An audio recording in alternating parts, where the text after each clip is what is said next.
Good morning students. मैं यशवीर सिंह आप सभी का हमारे कॉलेज के YouTube channel GSM degree college पर स्वागत करता हूं और आज एक नई वीडियो के साथ मैं पुनः प्रस्तुत हूं। आज का हमारा जो टॉपिक है वह है प्रतिरोधक रजिस्टर। तो आइए जानते हैं इसके बारे में। प्रतिरोधक होता क्या है कि प्रत्येक पदार्थ का उसका स्वभाव होता है कि वह विद्युत धारा का जो प्रवाह है उसका विरोध करे प्रत्येक पदार्थ का, क्योंकि प्रत्येक क्रिया की प्रतिक्रिया होती है, सभी लोग जानते हैं। तो जब किसी पदार्थ के टुकड़े या उनसे बने तार के एक अंश को एक निश्चित उससे बने तार के एक अंश को एक निश्चित प्रतिरोध मान प्रस्तुत करने वाले कंपोनेंट या पुर्जे का रूप दे दिया जाता है, तो यह प्रतिरोधक कहलाता है। तो प्रतिरोधक जो है वो इलेक्ट्रॉनिक जो हमारे सर्किट होते हैं, परपथ होते हैं, उसका एक बहुत ही इम्पोर्टेंट अंग है, घटक है उसका।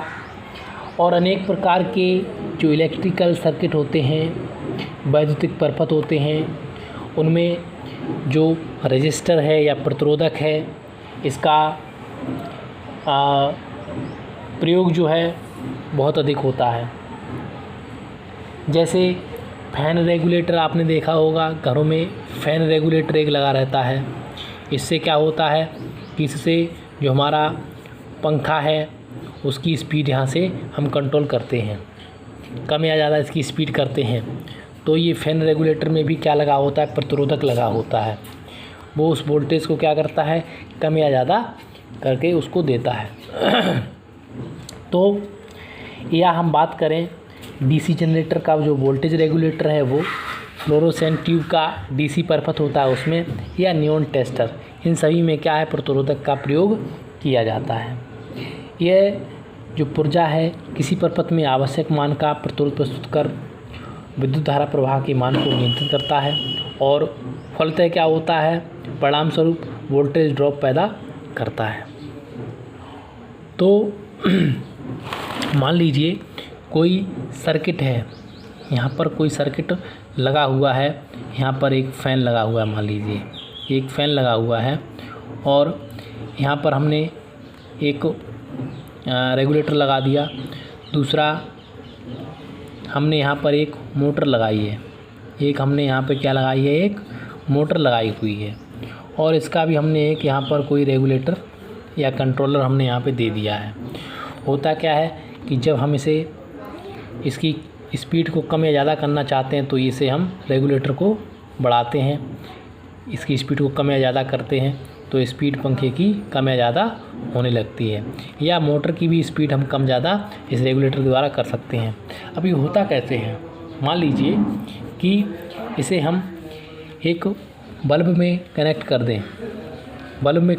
दें, तो जब हम इसका प्रतिरोधक बढ़ाएंगे तो इसकी जो वोल्टेज होगी वो कितनी होगी, वो धारा का मान कम होगा और ये बल्ब जो है वो कम जलेगा। जैसे ही इसका प्रतिरोध कम करेंगे तो ये धारा का मान बढ़ेगा। धारा का मान जो होता है, वोल्टेज है, वो प्रतिरोधक के जस्ट उल्टी होती है। अगर हम प्रतिरोधक का मान बढ़ाएंगे तो क्या होगा, जो वोल्टेज है वो उसका मान कम होगा। तो ये एक दूसरे के विपरीत हैं। अगर हम किसी इलेक्ट्रॉनिक सर्किट की बात करते हैं तो मान लीजिए यहाँ पर कोई डायोड लगा हुआ है, यहाँ पर हमें वोल्टेज यहाँ पर आ रही है, मान लीजिए यहाँ पर वोल्टेज आ रही है, इसमें 10 वोल्ट आ रही है, और हमें इस आईसी या कोई डायोड है, इसके लिए हमें 5 वोल्ट चाहिए। तो यहाँ पर हम इस धारा को, यहाँ पर इस वोल्टेज को हम कम कैसे करेंगे, तो हम क्या करेंगे, यहाँ पर हमने क्या लगा दिया, एक रजिस्टर लगा दिया, एक प्रतिरोधक लगा दिया, और उसने क्या किया, उसने इस वोल्टेज स्तर को क्या किया, कम कर दिया। तो इसे यहाँ पर जो सप्लाई मिल रही है वो 5 वोल्ट ही मिलेगी।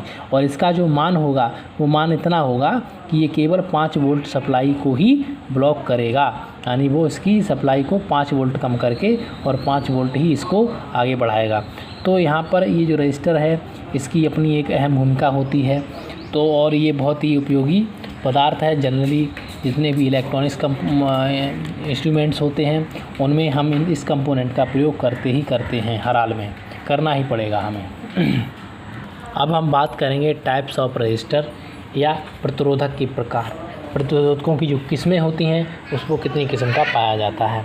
तो प्रतिरोधक जो है, रजिस्टर जो है वो मुख्य रूप से 2 प्रकार का होता है। नंबर एक कार्बन प्रतिरोधक, कार्बन प्रतिरोधक। और नंबर 2 वायर बाउंड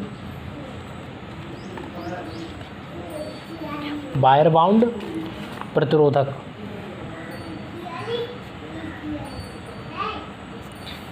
कार्बन प्रतिरोधक और वायर बाउंड प्रतिरोधक। अब अगर हम कार्बन प्रतिरोधक की बात करें तो ये भी 2 प्रकार का होता है। कौन कौन सा? पहला है फिक्स रजिस्टर या नियतमान प्रतिरोधक। नियतमान प्रतिरोधक, इसको हम बोलते हैं फिक्स्ड रजिस्टर,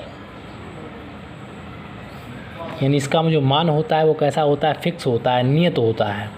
और दूसरा है वेरिएबल रजिस्टर या परिवर्ती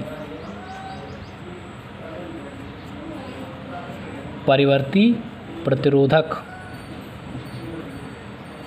इसको हम बोलते हैं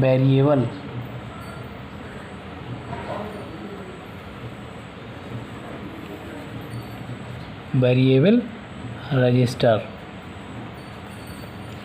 तो ये जो कार्बन रजिस्टर है, कार्बन प्रतिरोधक है, ये 2 प्रकार का होता है। एक है नियतमान प्रतिरोधक या फिक्स रजिस्टर और दूसरा है परिवर्ती प्रतिरोधक या वेरिएबल रजिस्टर।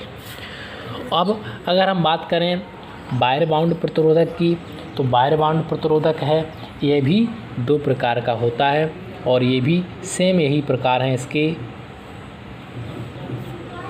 पहला है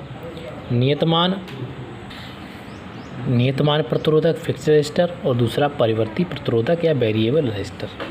तो मुख्य जो है वो 2 ही प्रकार हैं, कार्बन और वायर बाउंड।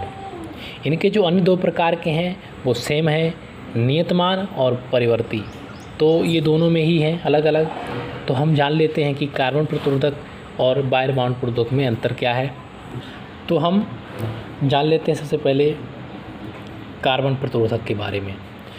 तो ये होता क्या है कि ये प्रतिरोधक कार्बन या ग्रेफाइट, या तो कार्बन या ग्रेफाइट,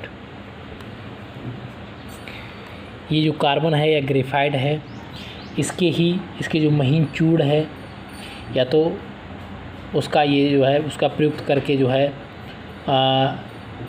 किसी जो उपयुक्त अचालक है व या बंधक पदार्थ के साथ मिलाकर तैयार किए जाते हैं।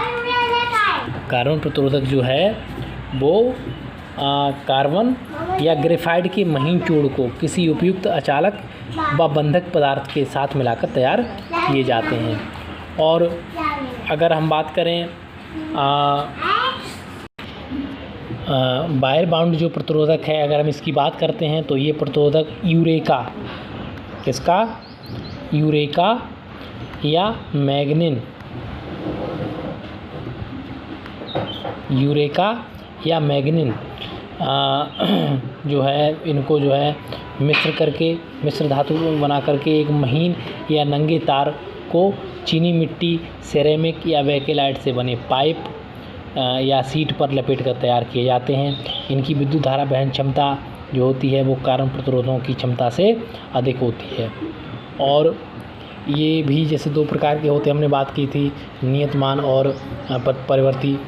तो इनको हम अभी डिटेल से बताएंगे कि ये नियतमान और परिवर्ती जो प्रतिरोधक होते हैं वो किस तरह से काम करते हैं और कैसे बने होते हैं। तो आज के वीडियो में इतना ही। हमने प्रतिरोधक को जाना और प्रतिरोधक के प्रकार को समझा। आगे हम इनके जो प्रकार हैं इनको हम डिटेल से और बताएंगे अगले वीडियो में। आज के वीडियो में इतना ही। नमस्कार, धन्यवाद।